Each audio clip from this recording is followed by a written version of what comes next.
Robert, simple question. Can anybody become rich? I believe so. So this is what I believe. Sure. You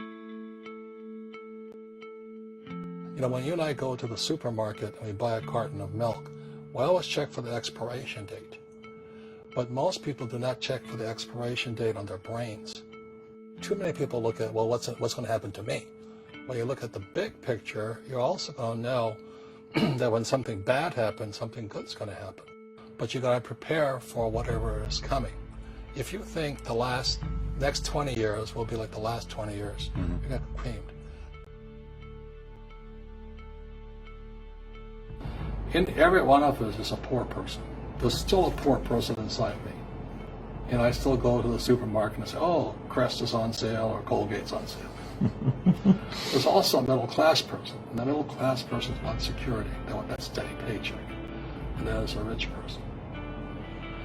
And they're all inside of us except that it's not taught. You're taught to go to school, get a job, and get a paycheck.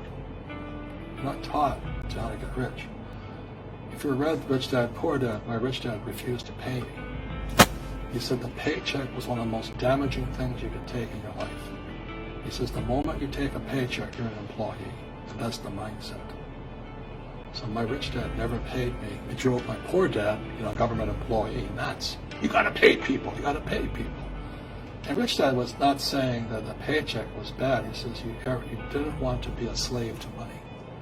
So as an entrepreneur, if Rich Dad folded, I just start another company. I don't need a paycheck. I don't need anybody to take care of me. If my government doesn't like me, I move to another country because they need entrepreneurs. So the entrepreneur is not so much the business. The entrepreneur is really the mindset and the skill sets and the different set of rules. You see, I don't operate, small business does not operate in the same rules as big business. Because everything in Second Chance is the opposite of what they teach you in school. You see that? So why do we keep going to school though, Robert? If that's it. So now let's do the alternative. Here's a devil's advocate question for you. So let's say if everything they teach you in school doesn't work, what if we get rid of school? Then what would happen? Would it be better if we had no educational system at all? No, I'm saying education is more important than before. It's just obsolete. There's Moore's Law which states information doubles every 18 months. In other words, everything's obsolete 18 months. So, and this is a recent phenomenon. So when you come out of school, you're already obsolete. And that's why I'm the old guy, I meet my friends who went to Harvard. I went to Harvard. I said, yeah, that was how long, 50 years ago? We talked about earlier, when you go to the supermarket, you buy a carton of milk, the first thing you check for is the expiration date. If the expiration date, let's say it's March 1st and it's already July, you better not drink that milk. Sure. The same thing happens inside our brains, is when we have obsolete ideas, we get obsolete results. So what's happening for most people, the idea of going to school, getting a job, working hard, saving money, getting out of debt, buying your house because it's an asset, investing for the long term, is obsolete. The world has changed. Entrepreneurs have one thing in common. They keep going. They'll change the rules. They'll reinvent the rules. They don't just take one answer.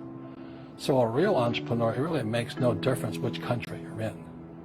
That's my belief. I love that. It's just a mindset. What could you say, if you could say one thing to somebody who's never been an entrepreneur and they're thinking about making the leap of faith into becoming an entrepreneur, what could you tell them? Well, I'll just tell them the same thing that happened to me.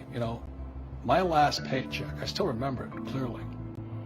It was one of the worst and the best days of my life. I was in Puerto Rico. I was working for Xerox, and my boss gave me it wasn't a paycheck, it was a bonus check. I think it was about $30,000, taxable. It's the only problem with that. So I got this check, and I went, holy mackerel. So I was excited, but I was also disturbed. And so this other guy comes up to me, his name was John, and John says to me, he says, you're going to be back. I said, why? He says, because you're going to fail. I looked at him and said, look, few expletive words, because that's what he did. He left Xerox, failed, and he came back. And I said, look, you failed and you came back, but I'm going to fail and I'm never coming back. And that's the attitude. Do you know what I mean? Absolutely. If you say, well, if I fail, I'll go back to mommy and daddy, then that's what you'll do. So if you fail, that's when I became an entrepreneur, because I had no money. I had no money for years. You know, I didn't have a paycheck. But that's what my rich dad encouraged me to do. He says, when you don't have this paycheck, you get hungrier, smarter, and it's a test of your character. Will you become a crook? Will you become dishonest? Will you cheat and steal? Or will you become a better human being? So really, that's the benefit of becoming an entrepreneur, is you really find out who you are when you don't have anything. If you're an entrepreneur and you're going to be a big entrepreneur, leadership skills and communication skills are more important than a law degree.